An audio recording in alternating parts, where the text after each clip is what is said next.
Doctor Sachin Raj అత్యాధునిక world class physiotherapy treatment తో అన్ని రకాల నొప్పులకు శాశ్వత పరిష్కారం. నమస్తే, వెల్కమ్ టు సుమన్ టీవీ. నేను మీ యామ్ని. ప్రస్తుతం మనతో ఉన్నారు ప్రముఖ ఆధ్యాత్మికవేత్త, ప్రముఖ జ్యోతిష్య వాస్తు పండితులు మనతో సూర్యనారాయణ శర్మ గారు ఉన్నారు. వారితో మాట్లాడదాం. నమస్కారం గురుగారు. నమస్కారం అమ్మ, శుభం బియాదు. గురుగారు, ఇప్పుడు 2024 సంవత్సరంలో అసలు మీనరాశి వారికి అండి ఏ విధంగా ఉంటుంది? మీనరాశి వారికి 2024లో రాహు యొక్క ప్రభావం పూర్తిగా కనిపిస్తుందండి. రాశిలో రాహు ఉన్నాడు, అలాగే ద్వితీయంలో బృహస్పతి ఉన్నాడు, అలాగే సప్తమంలో కేతువు కనిపిస్తున్నాడు. స్టార్టింగ్లో చూసుకుంటే బుధుడు ప్లస్ శుక్రుడు భాగ్యంలో కనిపిస్తున్నాడు, రాజ్యంలో రవి కుజుడు యొక్క ప్రభావం కనిపిస్తుంది, 12 శనీశ్వరుడు. అంటే మీనరాశి వారు కూడా శని ప్రభావం ఉంది, కానీ ఇప్పుడే జస్ట్ కనెక్ట్ అవుతున్నాడు. ఆ వేడి ఇప్పుడే తగులుతుంది వాడికి, జస్ట్ ఏళ్ళనర్షణ ఆరంభమైంది కాబట్టి. బట్ ఏంటంటే ఇక్కడ గురు అనుగ్రహం ఉంది కాబట్టి కుటుంబ స్థానంలో నిన్నటి వరకు మన సింగిల్గా ఉండి ఇప్పుడు గురుడు పక్కకి వెళ్ళినా కుటుంబ స్థానంలో చక్కగా ఉన్నాడు కాబట్టి కుటుంబ పరంగా ఇబ్బందులు ఏమి ఉండవు. కానీ రాశిలో రాహు ఉన్నాడు.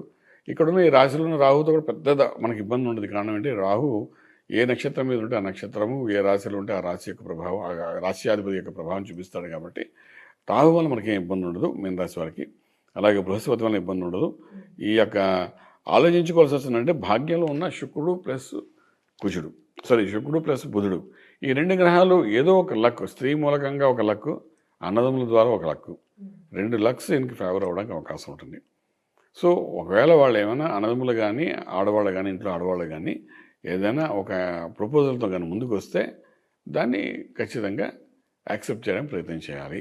అది చేసుకుంటే దానివల్ల మిగిలిన మూలాలలో ముందుకెళ్ళి ఇంకొంచెం సక్సెస్ఫుల్గా లైఫ్ లీడ్ చేయడానికి అవకాశం ఉంటుందన్నమాట. అలాగే రాజ్యంలో ఉన్న కుజుడు రాజ్యంలో ఉంటేనండి గవర్నమెంట్ ఉద్యోగం రావడానికి అవకాశం ఉంటుంది. రవి రాజ్యంలో ఉన్నా కూడా అదే పరిస్థితి. వీళ్ళకి రాజ్యంలో 2 గ్రహాలు ఉన్నాయి. ఈ టైంలో పుట్టిన వాళ్ళు ఎవరైనప్పుడు కూడా వాళ్ళకి ప్రభుత్వ ఉద్యోగం కూడా గ్యారంటీ అని చెప్తాం. సో రాజ్యంలో ఉన్నారు కాబట్టి గవర్నమెంట్తో చేసే వ్యవహారాలు ఏవైతే ఉన్నాయో అవి ఒక కొలికి వచ్చే అవకాశం ఉంది ఈ టైంలో. ఫస్ట్ హాఫ్లోని, సెకండ్ హాఫ్ కాదు, ఫస్ట్ హాఫ్లోనే కనబడుతుంది.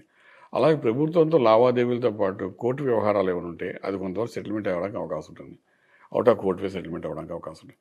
ఇలా రకరకాలుగా ప్రభుత్వ సంబంధించిన పనులు చేసే వాళ్ళకి మంచి రిలీఫ్గా ఉండడానికి అవకాశం చెప్తామని. గురుగారు, ఇప్పుడు వ్యాపారంలో పెట్టుబడి పెట్టి ఉంటారు కదా, వాళ్ళకి అసలు రిజల్ట్ ఏ విధంగా ఉంటుందండి? పెట్టుబడి అన్నది జరిగిపోతుందండి. ఎందుకంటే ఏళ్ళనర్షని స్టార్ట్ అయ్యాడు కాబట్టి పెట్టుబడి చేస్తాడు. మన దగ్గర నుండి డబ్బును తీసుకెళ్ళి ఎక్కడో చోట పడించేస్తాడు, మన చేతుల్లోనే ఖాళీ చేస్తాడు. సో అందులో భాగంగా పెట్టుబడి అయితే అయిపోతుంది. కానీ రిజల్ట్ ఎప్పుడు వస్తుందా అని దగ్గరికి వచ్చినప్పుడు మాత్రం ఈ సంవత్సరం మాత్రం ఒక 10% పాజిటివ్గా వస్తుందండి. 100% సక్సెస్ఫుల్ అవుతారని చెప్పడానికి అవకాశం లేదు ఈ సంవత్సరాన్ని. గురుగారు, ఈ రాశి వారికి అసలు ఆరోగ్యం పరంగా ఏ విధంగా ఉంటుందండి? ఆరోగ్యం మీద పెద్దగా ఏం ఇబ్బంది పెట్టట్లేదండి. ఎందుకంటే 6వ స్థానంలో ఎటువంటి దోషాలు లేదు, 8వ స్థానంలో ఈ సంవత్సరం అంతా దోషం లేదు. 6, 8 స్థానాలు బాగున్నాయి కాబట్టి, ఇంకా 6వ స్థానం మీద గురుడు యొక్క దృష్టి కూడా ఉంది కాబట్టి ఇప్పుడు ప్రస్తుతానికి సో డెఫినెట్గా అది న్యూట్రల్గానే ఉంటుంది. వచ్చి ఈ లగ్నంలో ఉన్న శని యొక్క ప్రభావం ఏదైతే ఉందో దిగువ భాగాన్ని కొంచెం స్ట్రెస్ ఇస్తుంది. అంటే నాభి దిగువ భాగంలోని కొన్ని స్కిన్కి సంబంధించిన దోషాలు వస్తాయి. దాన్ని కొంచెం కరెక్షన్ చేసుకుంటే సరిపోతుంది, ఇంకేం అవసరం లేదు. గురుగారు, ఇప్పుడు రియల్ ఎస్టేట్ రంగానికి సంబంధించి కానీ కోర్టు సమస్యలు ఉన్న వాళ్ళు ఉంటారు కదండి, వాళ్ళకి ఈ సంవత్సరం అసలు ఏ విధంగా రిజల్ట్ అనేది ఉంటుంది? ఇప్పుడు real estate, construction, steel, cement, iron, అలాగే ఇంటీరియర్స్ డెకరేషను, ఫ్రీలాన్స్గా చేసే పనులు, అలాగే ఈవెంట్ మేనేజ్మెంట్ చేసేవాళ్ళు, వీళ్ళందరికీ కూడా ఒక 20% సక్సెస్ఫుల్గా వెళ్తుంది తప్ప ఆగేది ఉండదండి. చాలా బాగుంటుంది వాళ్ళందరికీను. ఎటు రాహు ఉన్నాడు కాబట్టి మాయాధనం ఇస్తాడు. ఫ్రీలాన్స్గా చేసేవాడు కూడా ఇంకా మాయాధనం వస్తుంది. So it's good sign. In fact అవన్నీ రావడం అనేది కుటుంబ స్థానం కూడా బాగుంది కాబట్టి వస్తాయి. కానీ 12 శని దాని ఏదో రకంగా తనకు అబ్జాలోకి తీసేసుకుంటాడు, అంటే ఖర్చు పెట్టించేస్తాడు ఏదో రకంగా. సో వస్తాయి, ఖర్చు అవుతుంటాయి, రొటేషన్ అవుతుంది, మన ఖర్చు కూడా ఎంత వచ్చిందా పేపర్లో కనబడుతుంది 8 లక్షలు వచ్చాయని, ఖర్చులు కూడా 8 లక్షలు చూపిస్తాడు. సో ఈ రకంగా ఉంటుంది కాబట్టి మనం ట్రెండ్ మార్చుకోవాలి. ఈసారి వచ్చే డబ్బులతోని లివింగ్ స్టైల్ మార్చుకోవాలి. మనం ఖర్చు ఎలాగో పెడతాడు కదా అని ల్యాండ్స్ మీద, ప్రాపర్టీస్ మీద ఇన్వెస్ట్మెంట్ చేసుకుంటూ వెళ్ళాలి. లేకపోతే అది ఇంకో రకమైన ఫాల్స్ ఇష్యూ మీద ఖర్చు అయిపోతుంది అన్నమాట. ఖర్చు చేయాలి, నీకు ఏదో ఒక ఇష్యూ తీసుకొచ్చి ఆ ఖర్చు పెట్టించేస్తాడు లేకపోతే. బట్ మనం ఆల్రెడీ ఒక ల్యాండ్స్, ప్రాపర్టీస్ మీద కానీ ఇన్వెస్ట్మెంట్ చేస్తున్నామంటే అందులో ట్రాన్స్ఫర్ చేసేస్తే మనకు అది ఎస్టాబ్లిష్ అయిపోతుంది బాగా. సో అలాగా మనం చూసుకుంటే బాగుంటుంది. గురుగారు, ఇప్పుడు ప్రైవేట్ రంగానికి సంబంధించి కానీ గవర్నమెంట్ రంగానికి సంబంధించి ఉద్యోగస్తులు ఉంటారు కదండి, వాళ్ళకి అసలు అంటే ప్రమోషన్ వచ్చే ఛాన్స్ ఉందంటారా? అలా ప్రమోషన్స్ ఇవన్నీ చాలా తక్కువ అమ్మ. ఒక ఛాన్స్ అయితే ఒకటి ఉంది, గవర్నమెంట్ ఉద్యోగం చేసే ప్రయత్నాలు సక్సెస్ఫుల్ అవుతారు. బట్ స్పెషల్ ప్రమోషన్స్ ఇవన్నీ మాత్రం ఈ సంవత్సరం చాలా తక్కువగా ఉంటాయండి. గురుగారు, ఈ రాశి వారికి ఎలాంటి పరిహారం చేస్తే మంచిదండి?